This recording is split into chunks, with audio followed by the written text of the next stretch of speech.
Welcome to the Family Office Sherpa podcast. I'm your host, Shaun Parkin, founder and managing director of Whole Road Investments.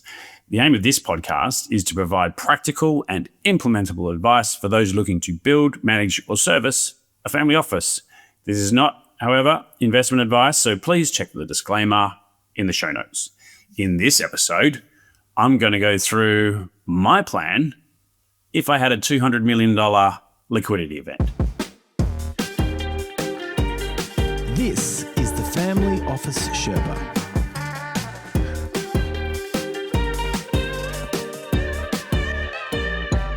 So, the dream has, occurred, which is that I have built up, whole road investments or whatever it looks like in terms of creating enough value that someone or some company has decided to buy it, and there's $200 million that's going to come down into, my cash account.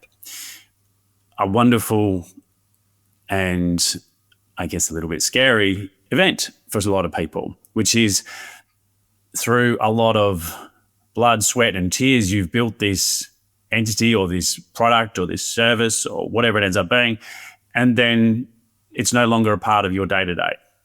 But that's a greater philosophical question around purpose and things like that. What I'm going to concentrate on is, what are we going to do in terms of the investment office? So first things, obviously, looking after friends and family. My brother-in-law is the actual producer of this, so Dano, you're sorted, so you're fine. But then it comes down into, what are we going to do in terms of establishing the investment office?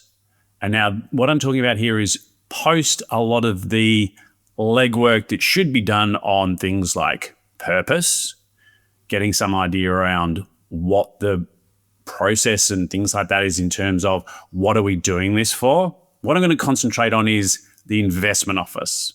All right.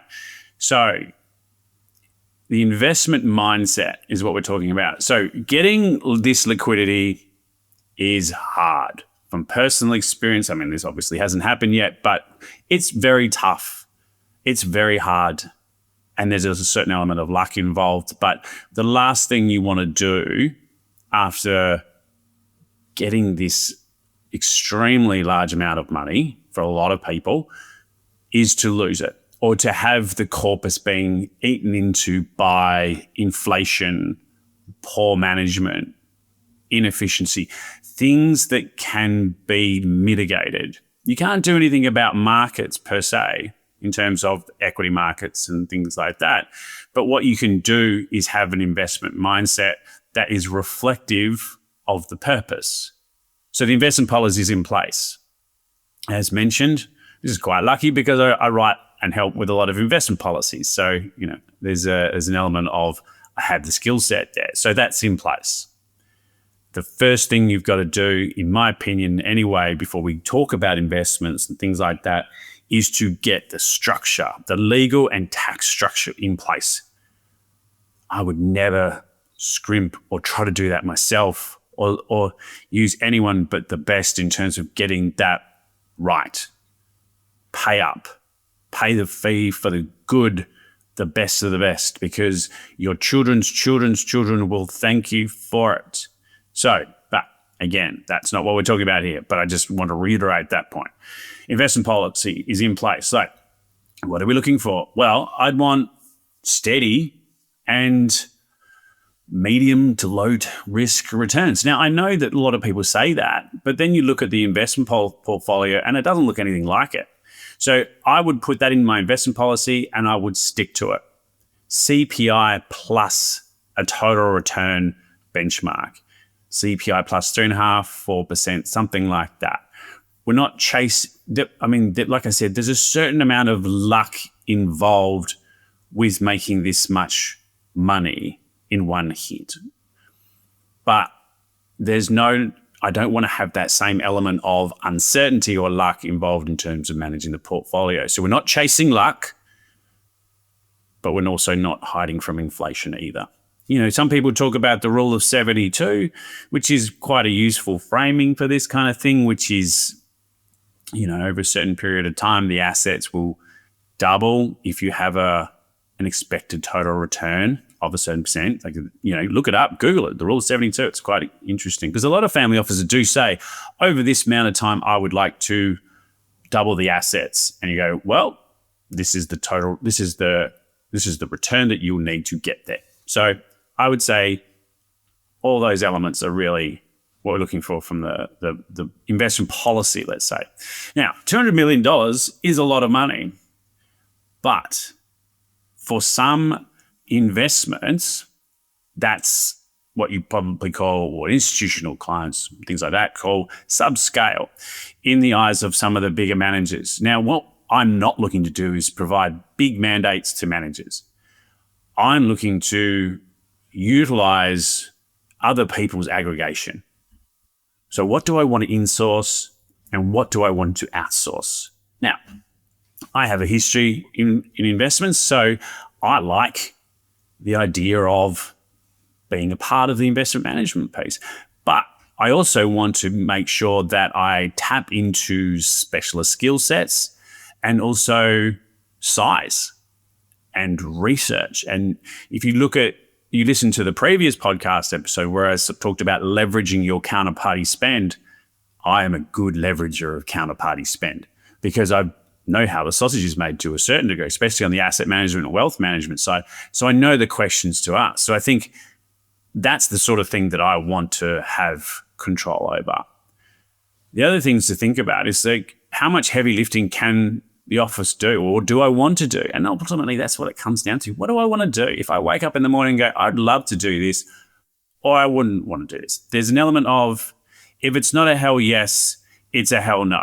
And if it's a hell no, then I'm getting someone else to do it. And I want to concentrate on the things that I enjoy and that I have a skill set for. Because let's face it, well, for me anyway, most of the enjoyment in life comes from knowing what I'm doing and doing it well.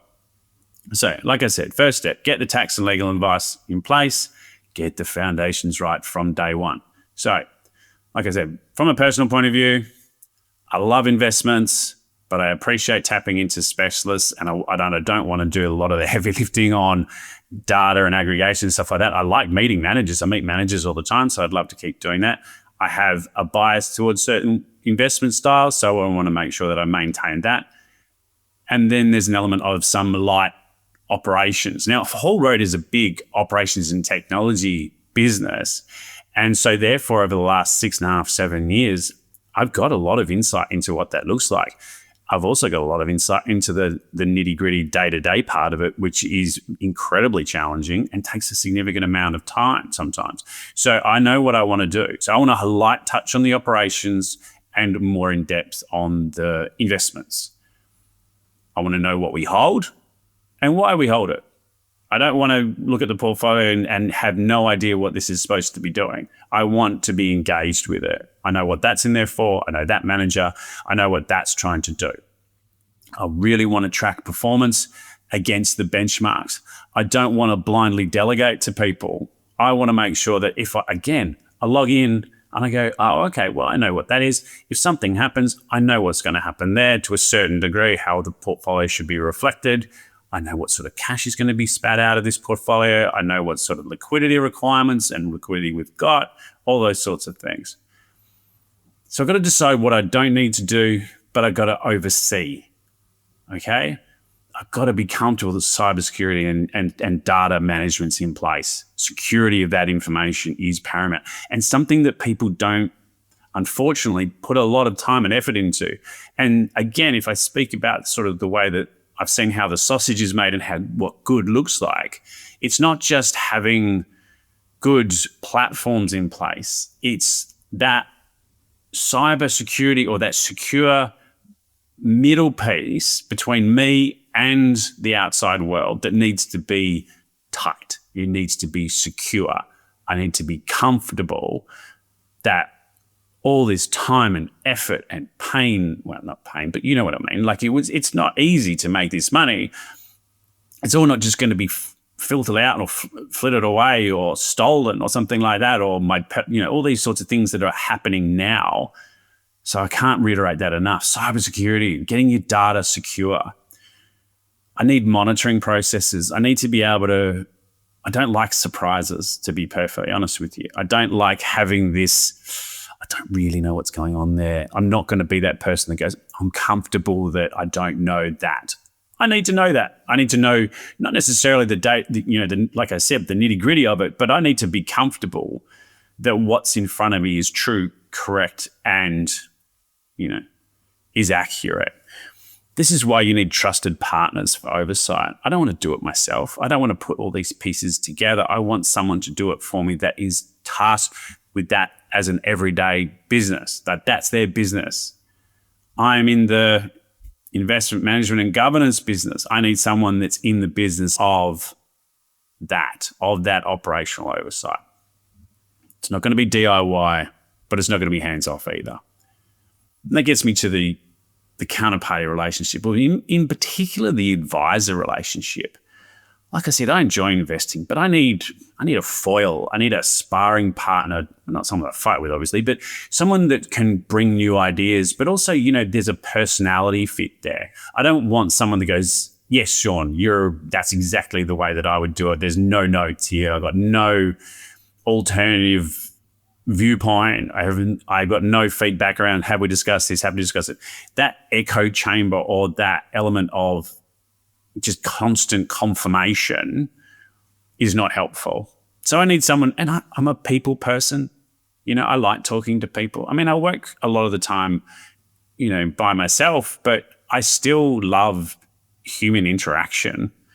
And that's what I would love to have. Someone a firm that I can trust, that I've done the due diligence on, that I've got referrals for. And luckily for me, I've done a lot of that work already. So obviously, it's slightly different. But personality fit plus making sure the counterparties, and sometimes because there's often, there's one central counterparty oftentimes. And for this level of assets, I would say that would be the intention. You don't want a whole lot of different advisors giving you a lot of different information and a lot of different portfolio constituents. Like I said, I like a simple portfolio. So having that interaction with someone that was a thoughtful, interesting, open-minded, curious, all those things that I hope that I am, or I try to be, that's what I would look for as well. I want someone that challenges without frustrating. I think when I talk to people around sort of what my role is as an investment committee member, I am not a bottleneck. That's not what you want. You don't want someone saying, no, that's a terrible idea for no other reason other than that's not what I believe you should do. It's more have someone that goes, I understand what we're trying to do, and I understand that this is how we can help. So, which brings me back to sort of the team or the staffing components. I don't think an investment office for me would probably need anyone outside of potentially, and this has always been the dream, was to get someone to help with a lot of the day-to-day mechanics and the idea that someone can take on a concierge style relationship. But to be honest, there's firms that can do that as well. And, having people management adds some complexity. And so, I'm not a big lover of managing people. I like working with people. So I would say that I would probably try to outsource as much as possible that's not absolutely needed. But what that means is that the investment committee, because there absolutely will be an investment committee, is going to be the most important aspect of the investment office, because that's where all the governance work is done. Things like the counterparty management, the reporting, for the family stuff and the investment stuff, and where all the interrogation to a certain degree occurs. This is the most important non-family committee there is, because the IC is everything. Like I said, governance, reporting, counterparty management, and where the big questions get asked. Why are we doing this? Does this match the investment policy? Shaun, why are you doing this? Why are we investing this way? Just have it, again, this element of not creating an echo chamber, not creating a bottleneck, creating an investment policy implementation, and then a committee. Committee is not a great word because it kind of implies bureaucracy and stuff like that, but a group that is really tasked with making sure that what we said we would do, we are doing. And also our counterparties are doing it too. So that's why I love the idea of an investment committee and that idea of a where a lot of the heavy lifting gets done. So the reporting, as I mentioned, I'm going to outsource that. I'm going to outsource it to a wealth manager, or the professional services or some, or even actually to a firm that probably is 100%. That's what their business is. That's what I would probably look to do, because I want to be able to go, can you explain this number? Can you explain this cash flow? Can you explain this? I don't want to have to dig into it myself because, well, I don't want to anymore, right? I don't want to take on a lot of the heavy lifting. This is why firms are built for this. I don't want to, however, get vendor locked. So if I go through a wealth manager and they say, this is our platform and you've got no choice, and if you go away from us, then you have to leave the platform. That is not what I want. I want a wealth manager or like I said, a firm that can say, well, okay, we've got counterparty A, B, C, and D, E, whatever. We're going to aggregate for you, or this wealth manager will take on a lot of the heavy lifting, or a professional service take on the heavy lifting, and they'll be responsible for it. And you have one single login, one single counter entry point. I want a specialist firm that takes on the tax reporting as well if they can. And that's why the DD, the due diligence process or RFP or whatever you go through to get these counterparties is so important and so, so difficult to get right. And sometimes it takes more than one run at it. And you've got to be really careful not to go, oh, that'll do. Because this is what's going to, like I said at the beginning, I want to set up my base. I want to get this right because I don't want to revisit this. I don't want to be frustrated by this. I don't want to have to deal with the switching costs. And I certainly don't want to be open to, nefarious actors, as it were. So in terms of that, what comes with that is software a lot of the time. So what am I going to get for it?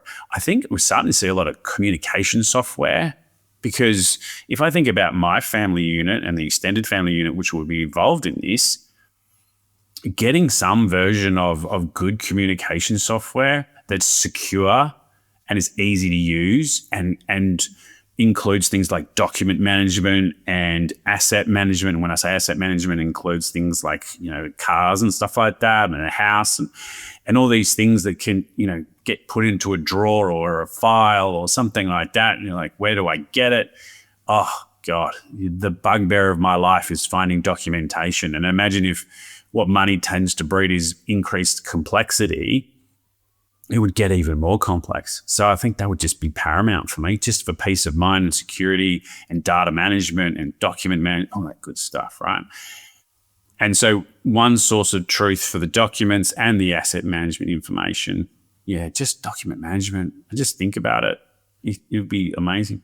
Okay. The other thing, and this may be part of the investment or not, I'm not sure, but some version of treasury management. So the cash, managing that cash in and out, proper oversight of it, proper strategies involved. Like a lot of people use some version of a term deposit or similar. I wanted to make it investment ready, but also lifestyle ready, and not just parked in some version of something that's going to be dragging down. And again, it goes back to good reporting, which is that I want to know, I'm a kind of a, and I think I get this from my mother, but I really like to know how much cash is in the bank almost at all times and what is happening with that cash. Like it's a real thing for me. So having that security, and like I said, if it's taking me this much time and pain and effort to get to this point, I want to know if it all goes pear-shaped in the markets or in whatever fashion. I like the comfort of knowing, oh, well, there's cash there, and that's who our counterparty is for that cash, and this is how much we're going to get every month. These are the expenses. These are the cash flows. Just comfort. That's a big part of my personality, I think. Also, And this is probably where I'll finish up, because this is just a real, I don't know, this is just a nice thing to talk about. It's like winning the lotto or something to a certain degree that you've earned. And that's just really around sort of what the office represents, what the am I going to an office? Absolutely. There will be somewhere where I go. There's going to be an element of having a mailbox, some version of brick and mortar. I would love that. I like the idea of going somewhere or people coming to see me, just having that office and having that idea that, this is the Parkin family office, and there'll be a little plaque or something like that out the front. So that's really where I guess I'm at. The relationships that work are those that tend to have an advocacy, an empathy to it, not just purely financial. And I think I've seen enough now to know the types of people and firms that I would like to work with on the investment side, because nothing sits in isolation. Everything flows into personal relationships, into everything. And so I think one of the main things, if I can leave it with this, is that structuring your investment office is such an important thing to get right at a base level on the tax and the legal side, but also understanding the point of it, and also getting an idea of what you want to do, what you want to have others do for you, and getting those interpersonal and interfirm relationships in place, because that's where it's not, the frustrations that I see or the conflicts that I see in family office space rarely is around something like a loss or, the markets have gone against a particular investment or something like that. It's nearly always, I don't understand what you're doing. I don't know the portfolio constituents well enough to have comfort. You didn't listen to me when I said, this is the way that I want the portfolio run. It's the articulation and the implementation of the purpose document and the investment policy. That's where the rubber hits the road. And so from my personal point of view, as soon as this happens maybe potentially, I'm looking to sort of go, well, what's going to be in a year's time the perfect, or not, nothing's perfect, but what's the ideal setup here? And what do I want to be doing with my day? And what level of flexibility do I want to have? And what level of outsourcing or delegation am I comfortable with?